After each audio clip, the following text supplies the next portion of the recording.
Hello everyone, Namadan Gauri and hello my dear MG squad. Something crazy is happening. World மறுபடியும் 6 வருஷத்துக்கு முன்னாடி எப்படி எல்லாரும் வீட்டை விட்டு வெளியே பெருசா வராதீங்க, ஆபீஸ்ல இருக்கிறவங்கலாம் ஒர்க் ஃப்ரம் ஹோம் எடுத்துக்கோங்க, முடிஞ்ச அளவுக்கு ஒர்க்கிங் டேஸை கம்மியாக்குங்க அதுன்னு சொன்னாங்களோ அதை நோக்கி வேர்ல்டு மறுபடியும், ஆனா இந்த முறை வைரஸ்னால கிடையாது, ஒரு போர்னால மெல்ல மெல்ல நகர்ந்துட்டு இருக்குது. இது ரொம்ப பெரிய ஒரு இம்பார்ட்டன்டான அப்டேட் வேர்ல்டு லெவல்ல நடந்திருக்குது. இன்டர்நேஷனல் லெவல்ல 33 கண்ட்ரீஸ் கிட்ட வந்து நீங்க தயவு செஞ்சு ஒர்க் ஃப்ரம் ஹோம் ஆப்ஷன்ஸை எக்ஸ்ப்ளோர் பண்ண ஆரம்பிங்க அப்படின்னு சொல்லிட்டு சொல்ல ஆரம்பிச்சிட்டாங்க. எல்லா வேலைக்குமே என்ன மேட்டர் அப்படிங்கறத நம்ம பார்க்க போறோம். ரெண்டாவது விஷயம் என்ன அப்படின்னு பாத்தீங்கன்னா, இவ்வளவு நாள் நம்மளோட ஜிகிரி தோஸ்து அப்படின்னு ட்ரம்ப் நினைச்சிட்டு இருந்த யூரோப்பியன் கண்ட்ரீஸ், அதாவது யூஎஸ் அப்படின்னு சொன்னாலே கூடவே நம்மளுக்கு வாயில வர்றது கூட யூரோப் தான்.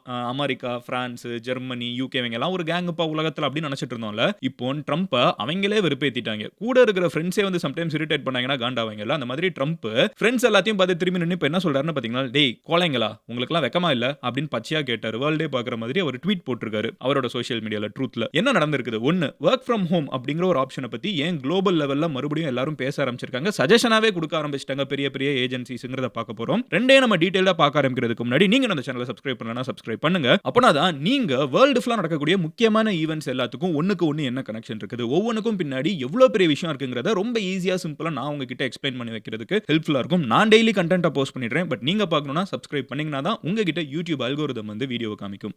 சோ சப்ஸ்கிரைப் பண்ணி எம்ஜி ஸ்குவாட்ல சேருங்க. இப்போ என்ன நடந்துட்டு இருக்குங்கிறத சொல்ல ஆரம்பிச்சிடுறேன். ஃபர்ஸ்ட் விஷயம் என்ன அப்படின்னு பாத்தீங்கன்னா, நம்ம எல்லாருக்குமே ஒரு விஷயம் நிதர்சனமான ஒரு உண்மை தெரியும். இப்போ இந்த போர் நடந்துட்டு இருக்கிறதுனால, மிடில் ஈஸ்ட்ல ஒரு போர் நடந்துட்டு இருக்கிறதுனால போயிட்டு வர்ற நடுவுல இருக்கக்கூடிய பெட்ரோல் கப்பல், கேஸ் கப்பல் எல்லாத்தையும் வழி விட மாட்டேங்கிறாங்க. இவங்க சண்டை போட்டுக்கிட்டே டேய் ஓரமா போய் சண்டை போடுங்கறானா கேட்காம இவங்க சண்டை போடுற வழியா தான் வந்து நமக்கு வர வேண்டிய பெட்ரோல், டீசல், வேர்ல்ட் ஃபுல்லா போக வேண்டிய 20% கேஸ், பெட்ரோல், டீசல், எனர்ஜி எல்லாம் இருக்குது. அதுல இவங்க சண்டை போட்டுட்டு இருக்கிறதுனால நம்ம ஊர்ல நம்ம சும்மா வீட்ல உட்கார்ந்துகிட்டு யூடியூப்ல நம்ம வந்து பாட்டு பார்த்துட்டு இருந்தா கூட நம்மள அஃபெக்ட் பண்ணுது. ஏன்னா நம்ம பெட்ரோல் டீசல் விலையை அது இன்க்ரீஸ் பண்ணி விட்டுருது. இவங்க அங்க சண்டை போடுறதுனால வர்ற டேங்கர்ஸ் வர மாட்டேங்குது. வேர்ல்ட் ஃபுல்லா பெட்ரோல் டீசல் விலை இன்க்ரீஸ் ஆயிட்டு இருக்குது. இது எல்லாருக்கும் தெரியும்ல. ஆனா எந்த அளவுக்கு இன்க்ரீஸ் ஆகுதுன்னு தெரியுமா? தெரியாது. ஏன்னா நம்ம ஊர்ல அது பயங்கர கண்ட்ரோல்டா வச்சிருக்காங்க. கவர்மெண்ட் வந்து அதை நல்லா ஹேண்டில் பண்ணிட்டு இருக்காங்க. ஆனால் மத்த கண்ட்ரீஸ்ல விலை கண்டமானிக்கு ஏறிட்டு இருக்குது. ஃபார் எக்ஸாம்பிள் நான் உங்ககிட்ட சில விஷயத்தை சொல்றேன். பாகிஸ்தான்ல பெட்ரோல் விலை இந்த போர்னால எவ்வளவு இன்க்ரீஸ் ஆயிருக்கு தெரியுமா? லாஸ்ட் 1 மந்த்ல 42%.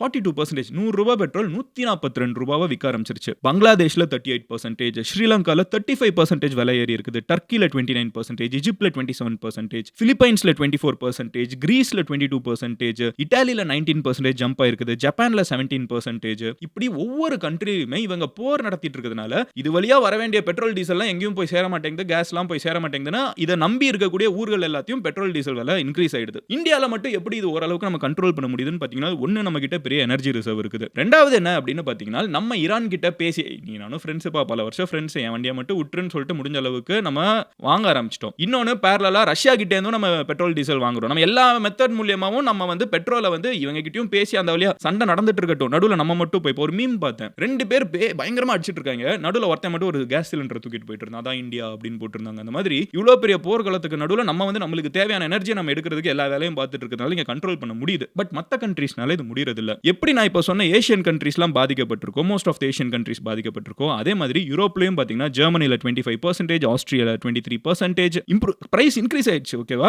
இத்தாலியில 20%, யூகேல 18%, போலாந்து, பிரான்ஸ், ஹங்கேரி, யூஎஸ்ல 13%, நெதர்லாண்ட்ஸ்னு சொல்லிட்டு வேர்ல்டு லெவல்ல எல்லா கண்ட்ரீஸ்லயும் பெட்ரோல் டீசல் விலை இன்க்ரீஸ் ஆக ஆரம்பிச்சிருச்சு. இது வெளிநாட்டுல இருந்து நம்ம சேனல்ல நிறைய லட்சக்கணக்கான பேர் பார்த்துட்டு இருக்கீங்க. நீங்களே சொல்லிடுங்க. வேர்ல்டு ஃபுல்லா வாழக்கூடிய உலக தமிழர்கள், உலக எம்ஜி ஸ்குவாட் வந்து சொல்லிடலாம். வேர்ல்டு ஃபுல்லா பிரைஸ் இன்க்ரீஸ் ஆயிட்டு இருக்குது. சோ இதோட எதிரொலியா என்ன ஆகுது அப்படின்னு பாத்தீங்கன்னா, there is an agency. இந்த ஏஜென்சி பேர் இன்டர்நேஷனல் எனர்ஜி ஏஜென்சி. இதுல வந்து வேர்ல்டோட some of the most richest countries இருக்காங்க. 33 கண்ட்ரீஸ் இருக்காங்க. லைக் யூஎஸ், ஜப்பான், இந்த மாதிரி நிறைய கண்ட்ரீஸ் இருக்காங்க. சரியா? அவங்க வந்து ஒரு 10 ரெக்கமெண்டேஷன் கொடுக்குறாங்க. இவங்க யாருன்னு பாத்தீங்கன்னா, இவங்க வந்து வேர்ல்டுல இருக்கக்கூடிய இந்த 33 கண்ட்ரீஸோட முக்கியமான எமர்ஜென்சியான நேரங்கள்ல வந்து பெட்ரோல் டீசல் பிரச்சனை, எனர்ஜி பிரச்சனை வந்துடக்கூடாதுங்கிறதுக்காக இவங்களே நிறைய ஸ்டோர் பண்ணி வச்சுப்பாங்க. தேவைங்கிறப்ப இவங்க கிட்ட எல்லாம் எடுத்து கொடுப்பாங்க. இப்போ அவங்க ரிலீஸ் பண்ற வேலையெல்லாம் பார்க்க ஆரம்பிச்சிட்டாங்க. இது எமர்ஜென்சின்னு அவங்க கன்சிடர் பண்ண ஆரம்பிச்சிட்டாங்க. விலை இன்க்ரீஸ் ஆகுதுன்னு தெரியுது. இன்னும் இன்க்ரீஸ் ஆக வாய்ப்பு இருக்குதுன்னு அவங்க நம்புறாங்க மத்த கண்ட்ரீஸ்ல எல்லாம். சோ அவங்க என்ன பண்றாங்க அப்படின்னு பாத்தீங்கன்னா, ஒரு 10 ரூல் கொடுக்குறாங்க. தயவு செஞ்சு இதெல்லாம் ஃபாலோ பண்ண பாருங்க அப்படின்னு சொல்லி ரெக்கமெண்டேஷன் அந்த ரிச்சஸ்ட் 33 கண்ட்ரீஸ்க்கு கொடுக்குறாங்க. இதுல நிறைய வெள்ளக்கார கண்ட்ரீஸ் இருக்குது. ஓகேவா? அதுல என்ன சொல்றாங்க அப்படின்னு பாத்தீங்கன்னா, first one, work from home option எடுக்கிறவங்க வொர்க் ஃப்ரம் ஹோம் ஆப்ஷன் எடுத்துருங்க.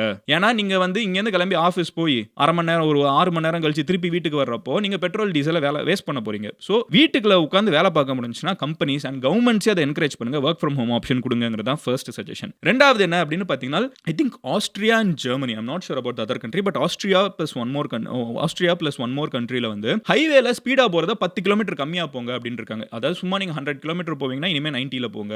ஏன்னா எனர்ஜி பர்ன் ஆகுறது, பெட்ரோல் பர்ன் ஆகுறது கம்மியாகும். வேகமா போகாதீங்க, கொஞ்சம் ஸ்லோவா போங்க. அப்படியே ஒரு அத்தியாவசியமான தேவை வெளியே போகணும்னா கம்மியாக்கிக்கோங்கங்கறாங்க. மூணாவது என்ன சொல்றாங்கன்னு பார்த்தீங்கன்னா, ஃப்ளைட்ல போகிறதுக்கு பதிலா ட்ரெயின் ஆப்ஷன்ஸை நிறைய யூஸ் பண்ணுங்க. ஏன்னா ஃப்ளைட் வந்து அதிகமாக ஃபியூவலை பர்ன் பண்ணும். ஸோ நீங்க வந்து ஒரு இடத்துக்கு ட்ரெயினில் போக முடியும்னா, இப்போ சென்னையில இருந்து கிளம்பி கோயம்புத்தூருக்கு போகணும்னா நீங்க ஃப்ளைட்ல போகாம ட்ரெயினில் போக முடியும்னா ட்ரெயினில் போயிடுங்க. சென்னையில இருந்து கிளம்பி நீங்க ஹைதராபாத் போகணும்னா ட்ரெயினில் போயிடுங்க. அந்த மாதிரி ட்ரெயினில் போகக்கூடிய ஆப்ஷன்ஸ் எல்லாம் இருந்துச்சுன்னா ட்ரெயினில் போக ஆரம்பிச்சிருங்க. ஃப்ளைட் அவாய்ட் பண்ணுங்க. ஏன்னா வேர்ல்டு லெவலில் ஒரு டிமாண்ட் அந்த ஃபியூவலுக்கு இருக்குதுங்கிறத சொல்றாங்க. நாலாவது என்ன சொல்றாங்கன்னு பார்த்தீங்கன்னா, கார் பூலிங். நீங்க ஃப்ரெண்ட்ஸோட ஒரு இடத்துக்கு போறீங்கன்னா 4 பேர் 4 கார்ல 4 பைக்ல போறதுக்கு பதிலாக ஒரே இடத்துல ஒரே வண்டியில ஷேர் பண்ணி போக முடியும். அப்படி போக ஆரம்பிச்சிருங்க. எனர்ஜியை சேவ் பண்ணுங்கங்கறாங்க. இத பப்ளிக்கா 33 கண்ட்ரீஸ்க்கு சொல்றாங்க. அடுத்து என்ன சொல்றாங்க? சோ வேர்ல்ட் எப்படி இருக்குதுன்னு ரிஃப்ளெக்ட் பண்ண ஆரம்பிக்க போகுது இன்னும் கொஞ்ச நாள்ல. இத ஓபனா சஜஸ்டாவே கொடுத்துட்டாங்க இன்டர்நேஷனல் எனர்ஜி ஏஜென்சி. 10 பாயிண்ட்ஸ்ல வந்து அடுத்து என்ன சொல்றாங்க அப்படின்னு பார்த்தீங்கன்னா, 5th ஒன் வந்து எல்பிஜி குக்கிங் நாட் கார்ஸ். ஓகேவா?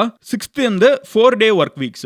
வீக்லி வந்து நம்மளுக்கு 4 டேஸ் இருந்தா இருக்கிற மாதிரி வச்சுக்கோங்க. ஏன்னா எக்ஸ்ட்ரா 2 நாள் அவங்க சும்மா கூட வந்துட்டு இருப்பாங்க நிறைய பேர். உங்களுக்கு அந்த லீவ் கூட விட்டுருங்க. முடிஞ்ச அளவுக்கு எனர்ஜியை சேவ் பண்ணுங்க அப்படிங்கிறாங்க. அடுத்து 7th என்ன சொல்றாங்கன்னு பார்த்தீங்கன்னா, பப்ளிக் டிரான்ஸ்போர்ட் பூஸ்ட். ஊர்ல இருக்கக்கூடிய பஸ், மெட்ரோ இதெல்லாத்தையும் நல்லா பூஸ்ட் பண்ணி விடுங்கங்கறாங்க. இதெல்லாம் இப்போதைக்கு இமிடியேட்டா பண்ணுங்க அப்படின்னு சொல்லி சஜஸ்ட் பண்றாங்க. ஸ்ரீலங்கால நிறைய ஸ்ரீலங்கன் எம்ஜி ஸ்குவாட் இது ஆல்ரெடி நான் கேட்டேன்.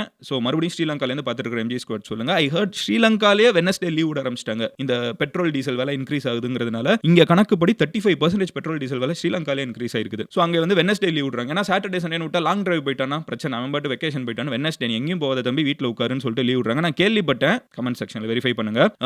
ஏன் நான் ஸ்ரீலங்காக்கு இவ்வளவு ஜாக்கிரதையா இருக்கேன்னா தெரியும். இந்த ஸ்ரீலங்கால வந்து அந்த ஒரு ரெவல்யூஷன் ரயாட்ஸ் மாதிரி நிறைய நடந்தப்போ நான் நம்ம ஒன்னு சொல்லுவோம், இன்டர்நேஷனல் மீடியால ஒன்னு சொல்லுவாங்க, அங்க இருந்துட்டு ஒருத்தவங்க சொல்லுவாங்க இங்க அப்படிலாம் இல்லையே அப்படிம்பாங்க. அதனால நான் வந்து I am telling it with a pinch of salt. Anyway ஸ்ட்ரக்சரலா வந்து லாங் டர்ம்க்கு வந்து இதே இன்டர்நேஷனல் எனர்ஜி ஏஜென்சி சில விஷயங்களை சஜஸ்ட் பண்றாங்க. ஃபர்ஸ்ட் EVs வாங்க ஆரம்பிங்க. உங்க கண்ட்ரில வந்து EVs வந்து என்கரேஜ் பண்ண ஆரம்பிங்க. ஏன்னா என்னைக்குனாலும் இந்த மிடில் ஈஸ்ட்ல போர் வரலாம். மறுபடியும் 10 வருஷம் கழிச்சு வந்துருச்சுன்னா அன்னைக்கு தலையை பிச்சுக்க கூடாது. கொஞ்சம் கொஞ்சமா EVs இம்ப்ரூவ் பண்ணி விடுங்க அப்படிங்கிறாங்க. இலான் மஸ்க் ரொம்ப சந்தோஷமா இருப்பாரு. அடுத்து என்ன சொல்றாங்கன்னு பாத்தீங்கன்னா, ஃபியூவல் எஃபிஷியன்சி இன்க்ரீஸ் பண்ணுங்க. என்ஜின் வந்து கண்டிப்பா இவ்வளவு எஃபிஷியன்சி கொடுக்கணுங்கிற மாதிரி கொண்டு வாங்க. அண்ட் லாஸ்டா grid for electric future. Electricity தான் ஃபியூச்சர்னு தெரிஞ்சிருச்சு. எலக்ட்ரிசிட்டி ப்ரொடக்ஷனை இம்ப்ரூவ் பண்ணுங்க அப்படின்னு நிறைய விஷயங்களை வந்து இப்போ இன்டர்நேஷனல் எனர்ஜி ஏஜென்சி 33 உலகத்தில் இருக்கக்கூடிய பணக்கார கண்ட்ரீஸ்க்கு ஒரு அனௌன்ஸ்மெண்ட், ஒரு சஜஷன்ஸ் கொடுத்திருக்காங்க. இதை இந்த 33 கண்ட்ரீஸும் மோஸ்ட் லைக்லி ஃபாலோ பண்றதுக்கு சான்ஸ் இருக்குது. நீங்களே இதை பார்த்துட்டு இருக்கிற நிறைய பேர் இந்த டெவலப்டு கண்ட்ரீஸ்ல இருக்கீங்கன்னா மோஸ்ட் லைக்லி உங்க கண்ட்ரி இதுக்குள்ளேயே வரலாம். நீங்க சர்ச் பண்ணி பாருங்க 33 கண்ட்ரீஸ் எதுன்னு. எதுலன்னு பாத்தீங்கன்னா இன்டர்நேஷனல் எனர்ஜி ஏஜென்சி. அவங்க ரொம்பலாம் வாய் திறக்க மாட்டாங்க. வாய் திறக்கிறப்போ உலகத்துல பெரிய பிரச்சனை போயிட்டு இருக்குன்னு அர்த்தம். எனிவே இது வந்து ஒரு முக்கியமான விஷயம். வேர்ல்டு வந்து கொஞ்சம் கொஞ்சமா இந்த கோவிட் டயத்துல வீட்ல உட்காருங்கடா சும்மா அப்படின்னு சொன்ன மாதிரி இப்போ பெட்ரோல் டீசலுக்காக வீட்ல சும்மா உட்காருங்கடான்னு சொல்றத கொஞ்சம் கொஞ்சமா சில கண்ட்ரீஸ் பண்ண ஆரம்பிச்சிட்டாங்க. லிட்டரலா கண்ட்ரீஸ் லீவ் விட ஆரம்பிச்சிட்டாங்க. நிறைய இடத்துல ஸ்கூல்ஸை திறக்க மாட்டேங்கிறாங்க, காலேஜஸை திறக்க மாட்டேங்கிறாங்க. அத்தியாவசியமான வேலைகளுக்கு மட்டும் வெளியே போங்கன்னு சொல்றாங்க. பீப்புள் எனர்ஜியை பத்தி யோசிக்க ஆரம்பிச்சிட்டாங்க. அடுத்த விஷயம் என்ன அப்படின்னு பாத்தீங்கன்னா, இது எல்லாத்துக்கும் காரணம் யாரு? பரணி பையன் தான். யார் அந்த பரணி பையன் நம்ம கதையில இன்னைக்கு? Donald Trump. அந்த ஆளு சிவனேன்னு அமெரிக்கால உட்கார்ந்திருந்தா இவ்வளவு பெரிய போர் வந்திருக்காது. இஸ்ரேலும் ஈரானும் சண்டை போட்டுக்கிட்டு ரெண்டு பேரும் ஈக்குவலி பவர்டு ஒரு மாதிரி நின்றுபாங்க. இப்போ அமெரிக்கா உள்ள வந்ததுனால அவங்க கண்டமணி கடிக்க ஆரம்பிச்சிட்டாங்க. இவங்களும் பதிலுக்கு கண்டமணி கடிக்க ஆரம்பிச்சிட்டாங்க. பயங்கர பெரிய போர் ஆயிடுச்சு. எல்லாத்துக்கும் காரணம் இந்த டொனால்டு ட்ரம்ப் வந்து. ஆனா என்ன சொல்றாருன்னு பாத்தீங்கன்னா, எல்லாத்துக்கும் காரணம் இந்த கோலைங்க யூரோப் தாங்க அப்படின்னு சொல்லிட்டு அவரோட ஃப்ரெண்ட்ஸ் கண்ட்ரீஸான யூரோப்பியன் கண்ட்ரீஸே வந்து திட்ட ஆரம்பிச்சிட்டாரு. உலகமே பாக்குற மாதிரி திட்டுறாரு. நம்ம இங்க உட்கார்ந்து தமிழ்நாட்டுல ஒரு யூடியூப் சேனல் ஆமா ட்ரம்ப் பாருங்க ஜெர்மனியை திட்டாரு, பிரான்ஸை திட்டாரு, யூகே திட்டாருன்னு சொல்ற மாதிரி பப்ளிக்கா திட்டிருக்காரு. என்ன சொல்லியிருக்காரு அப்படின்னு பாத்தீங்கன்னா, அவரோட ட்வீட் அப்படியே வாசிக்கிறேன். Without the USA NATO is a paper tiger. நேட்டோங்கிற அமைப்பு உங்களுக்கு தெரியும். நேட்டோனால தான் ரஷ்யா உக்ரைன் போரும் நடந்துட்டு இருக்குது. அது ஒரு அமைப்பு. அவங்க அந்த கேங்குக்குள்ள வந்து போய் சேரணும்னு உக்ரைன் ஆசைப்பட்டதுக்கு தான் ரஷ்யா வந்து என்னை மீறி போய் நீ சேர்ந்துருவியான்னு சொல்லிட்டு இன்னைக்கு வரைக்கும் அடிச்சிட்டு இருக்காங்க. சோ இந்த நேட்டோ அப்படிங்கிற அமைப்புல most of the European countries இருக்குது, அமெரிக்கா இருக்குது, கனடா இருக்குது. இந்த மாதிரி சில வெள்ளக்கார கண்ட்ரீஸ்லாம் இருக்கிற அமைப்புக்கு பேர் தான் வந்து நேட்டோ. ஓகேவா? சோ ட்ரம்ப் என்ன சொல்றாருன்னு பாத்தீங்கன்னா, அமெரிக்கா இல்லனா அந்த நேட்டோங்கிறது வந்து பேப்பர் புல்லிங்க, சும்மா அட்டகத்தி, அவ்வளவுதான். they did not want to join the fight to stop a nuclear powered Iran. அவங்க ஈரான் கிட்ட அணு ஆயுதம் வரும்னு தெரிஞ்சும் அவங்க இந்த போர்ல வந்து பார்ட்டிசிபேட் பண்ணாம இருக்காங்க. அவங்க வந்து ஏதாவது என்னையவே பகச்சுக்கிட்டு அவர் என்ன சொல்றாரு? நேட்டோன்னு ஒரு அமைப்பு இருக்குது. அந்த நேட்டோ அமைப்போட டீலிங் என்ன? நான் கூப்பிட்டா மீதி எல்லாரும் வருவாங்க. அது ஒரு கேங். ஓகேவா? உங்களுக்கு பிடிக்கும் பிடிக்கலங்கிறது எல்லாத்தையும் தாண்டி தாண்டி நீங்க ஒரு கேங்ல இருக்கீங்க. உங்களுக்கு ஒரு பிரச்சனைனா அந்த மொத்த கேங் வந்து நிக்கும்ல. அந்த மாதிரி நேட்டோ ஒரு கேங், வேலைக்கார கேங். இந்த வேலைக்கார கேங் வந்து ட்ரம்ப் கொஞ்ச நாளுக்கு முன்னாடி கூப்பிட்டாரு. டேய் வாங்கடா, ஈரான் வந்து அணு ஆயுதத்தை வச்சுக்கிட்டு நம்மள மிரட்டிட்டு இருக்கான். அணு ஆயுதத்தை உருவாக்கிடுவேன் மிரட்டிட்டு இருக்கான். நம்ம போய் அவனை அடிச்சிருவோம் அப்படின்னு கூப்பிடுறப்போ, கூட இருக்கிற ஃப்ரெண்ட் கண்ட்ரீஸான இந்த கேங்ல இருக்கிற மத்த மெம்பர்ஸ்னா, தல நான் சுகர் டேப்லெட் போடணும். தல எனக்கு இன்னும் கொஞ்சம் பிரஷர் இருக்குது அப்படின்னு சொல்லிட்டு அவங்க எஸ்கேப் ஆறாங்க. They're not answering. அவங்க வந்து இல்ல நான் வரலன்னு டகால் விட்டுட்டு இருக்காங்க. சோ ட்ரம்ப் அதுல காண்டா என்ன சொல்றாருன்னு பாத்தீங்கன்னா, without the USA NATO is a paper tiger. ஓகேவா? நீ ஒரு அட்டகத்தி. they did not இந்த போர்ல வந்து நீ நிறுத்துறதுக்கு வரல.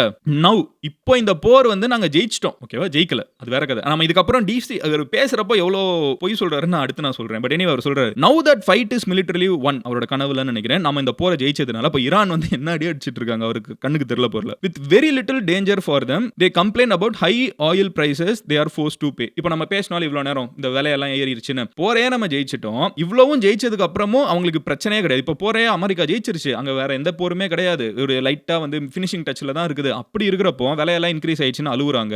ஏன் சொல்றாருன்னு பாத்தீங்கன்னா, அந்த ஸ்ட்ரெயிட் ஆஃப் ஹோர்முஸ்ல வந்து நான் சொன்னேன்ல ஸ்டார்டிங்ல 2 பேர் சண்டை போட்டுட்டு இருக்காங்க. போற வர வழி இல்ல. அதனால தான் இவங்க ஊர்ல எல்லாம் விலை ஏறிடுச்சு. ட்ரம்ப் என்ன சொல்றாருன்னா, இந்த இடத்துல வந்து நான் வந்து இந்த இடம் ஃபுல்லா மைன் வச்சிட்டாங்க. கண்ணி வெடி வச்சிருக்காங்க. அதை ஸ்வீப் பண்றதுக்கு அமெரிக்கா மட்டும் இல்ல. நான் மட்டும் ஏன் எல்லா வேலையும் பார்க்கணும்? உங்க எல்லாருக்கும் தானே உங்க ஊர்லயும் தானே விலை ஏறி இருக்குது. உங்களுக்கும் தானே நான் போராடுறேன். நீங்களும் வாங்கன்னு கூப்பிட்டதுக்கு இவங்க ஐயோ நான் வரல தல எனக்கு சுகர் டேப்லெட் போடணும் அப்படின்னு சொல்லி கிளம்பி போறாங்க. இப்போ ட்ரம்ப் என்ன சொல்றாருன்னு பாத்தீங்கன்னா, நீங்க எல்லாம் கோலைங்கடா அப்படின்னு சொல்றாரு. சோ உனக்கு இப்போ வந்து போரே நான் ஜெயிச்சிட்டேன். இப்போ ஒன்னும் பெருசா சண்டை போடுறதுக்கு இல்ல. அங்க இருக்கிற கொஞ்சோண்டு தண்ணியை மட்டும் கண்ணி வெடியெல்லாம் தூக்கணும். அதுக்கு உன் கப்பல் அனுப்புன்னு சொன்னா நீ அதை கூட அனுப்பாம இருக்க அப்படின்னு சொல்லிட்டு இது ஒரு சின்ன சிம்பிள் மிலிட்டரி மேனவர். அதுக்கு கூட நீ வரமாட்டேங்கிற அப்படின்னு சொல்லிட்டு அவர் என்ன சொல்றாருன்னு பாத்தீங்கன்னா, இது ரொம்ப ஈஸியான விஷயம் உனக்கு. இது ஒரு little risk. So easy for them to do with so little risk அப்படின்னு சொல்லிட்டு வரமாட்டேங்கிறன்னு சொல்லிட்டு கேபிட்டல் லெட்டர்ஸ்ல கவர்ட்ஸ் கோலைங்களா அண்ட் we will remember அப்படின்னு சொல்லிட்டு ரிமெம்பரையும் கேபிட்டல்ல போடுறாரு. ஆனா நான் மறக்க மாட்டேன்டா. உண்மையிலே ஒரு தேவைன்னு வர்றப்போ உனக்கு தேவைனா அமெரிக்கா அங்கேருந்து உனக்கு சப்போர்ட் பண்ணி உக்ரைன் போரை நடத்தணும். ஆனா எனக்கு ஒரு தேவைனா நீ எவனும் வரமாட்ட அப்படின்னு சொல்லிட்டு மார்க் போடுறாரு. சொல்லிட்டு என்ன சொல்றாருன்னு பாத்தீங்கன்னா, நீங்க எல்லாம் கோலைங்கடா